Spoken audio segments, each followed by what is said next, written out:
देश का सबसे स्वच्छ शहर इंदौर पिछले 3 दिनों से लगातार बुरी खबरों में है। ऐसा लग रहा है कि स्वच्छता का दावा करने वाले शहर में बच्चों को साफ पानी ही नहीं मिल रहा, जिससे बच्चे लगातार फूड पॉइजनिंग का शिकार हो रहे हैं।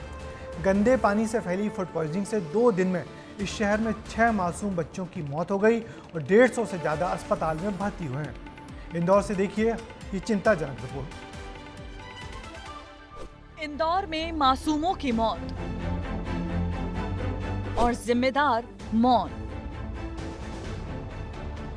इंदौर के युग पुरुष धाम बौद्धिक विकास केंद्र के 6 बच्चों की मौत और 59 बच्चों को अस्पताल में भर्ती करने की घबराहट में प्रशासनिक अधिकारी उलझे ही हुए थे।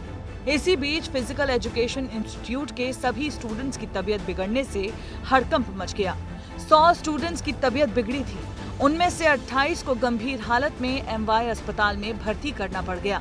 आनन फानन में जांच के आदेश दिए गए तो दूषित पानी से फूड पॉइजनिंग की वजह सामने आई और फिर बारिश के मौसम में नींद से जागे अधिकारियों ने अब सभी होटल, भोजनालय और मेस में इस्तेमाल होने वाले पानी की जांच के आदेश दे डाले। बच्चों को या लोगों को खाना सप्लाई होता है, उन सब जगहों की भी हम लोग जांच कर लें। तो आज से हमारी ये सघन जांच अभियान प्रारंभ होगा। इसमें सभी पानी के सैंपल लिए जाएंगे। 48 घंटे में रिपोर्ट आ जाती है कि उसमें कॉलरा, ई कोलाई इस प्रकार का कोई संक्रमण तो नहीं है, वो हमारे पास चीज़ आ जाएगी।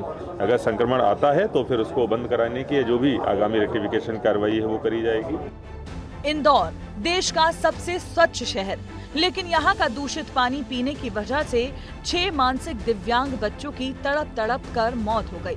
वहीं तबीयत बिगड़ने के बाद 59 बच्चों को इलाज के लिए चाचा नेहरू अस्पताल में भर्ती करना पड़ गया। इस मामले में दोषी युग पुरुष बौद्धिक विकास केंद्र के संचालक पाए गए हैं। जांच में पता चला कि बच्चों को हैजा हुआ था, जो 27 जून से बीमार थे। डॉक्टर्स ने बताया, लेकिन प्रबंधन ने छुपा दिया। इस घटना में 5 नहीं बल्कि 6 मौतें हुई हैं। खबर है कि एक को बिना पोस्टमार्टम के ही दफना दिया गया। जब मामले की जांच की गई तो हैरानी भरे खुलासे हुए। आश्रम में 100 बच्चे रखने की क्षमता थी, लेकिन वहां 200 से ज्यादा बच्चों को रखा गया। इन बच्चों को शादी के सीजन में बाहर का ही खाना दिया जाता था, जबकि इस आश्रम को महिला एवं बाल विकास विभाग से अनुदान प्राप्त है।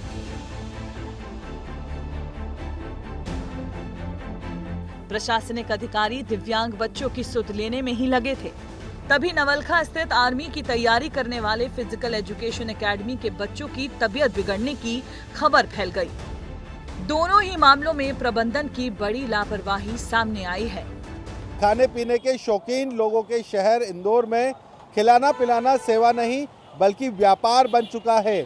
मोटे मुनाफे के लालच में व्यापारी खाने की क्वालिटी के साथ कॉम्प्रोमाइज करने लगे हैं।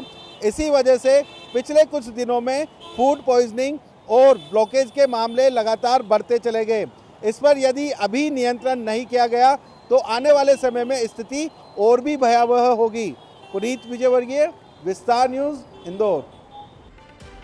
6 बच्चों की हुई मौत के मामले में जिला प्रशासन ने एनजीओ संचालक पर लापरवाही का आरोप लगाया है। इन बारिश के दिनों में भी शादी समारोह से बचा हुआ खाना इन दिव्यांग बच्चों को खिलाया जाता था।